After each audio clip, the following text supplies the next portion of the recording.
Alright, this is Six Gun Guitars Luthier video series. The thing I'm going to cover today are these little clearance hole saws for the bridges.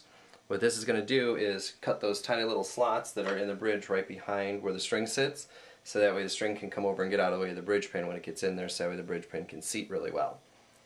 These are made out of a 1/2 inch or 3/8 inch dowel rod and a blade from a scroll saw.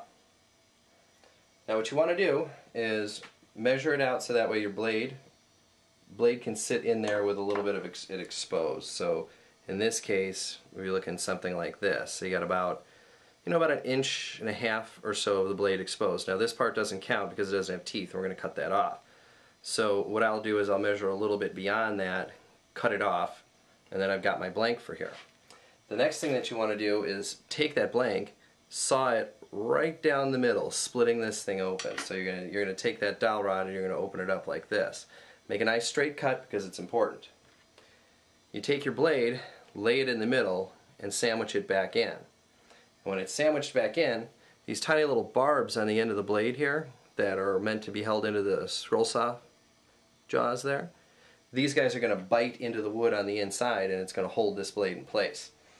The other thing that you want to do after you get it in there is you want to take your wood glue, run it all the way up and down inside of the sandwich, and glue this thing together.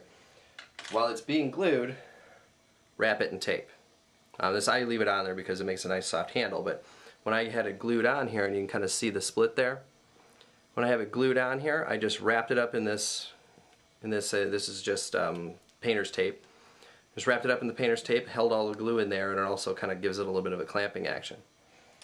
After that, what I did was I went and took the part of the saw that doesn't actually cut anything, and took my side cutters and went ahead and cut that off.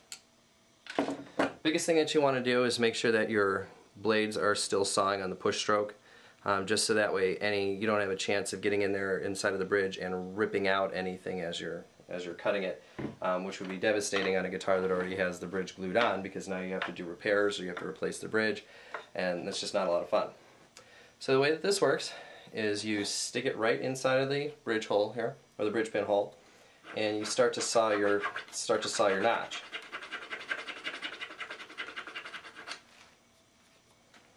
And I'll show you that little notch in there. So once that notch is nice and sawn, for this string, this would be the low E string, so you'd need to come back and saw a little bit more.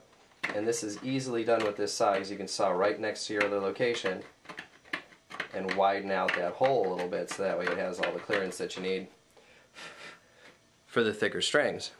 Now you go all the way along with these guys, doing all your different clearance notches, and you'll have a nice, easy, clear notch on there for the strings to sit in. And what this is going to do is it's going to make it so that way when you bring the strings up to pitch, they don't pop out the pins or anything like that. The string will sit in there really nice and easily, and it'll stay in and transfer as much power as it possibly can to the surface of the guitar. I've got a couple of these that I've made over time here. This one has a little mound of sawdust mixed with glue on the top of it, and I just made that up really quick till it was a consistency of paste and mounded it over the top just like this, so that way I have just a little bit more kind of confinement for the blade to make sure that it doesn't go anywhere.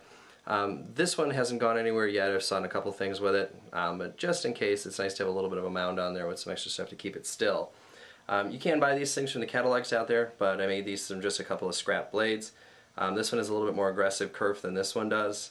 And scrap blades, piece of dowel rod, and some glue and some tape. So really nice, easy way to make a clearance hole saw for your bridges.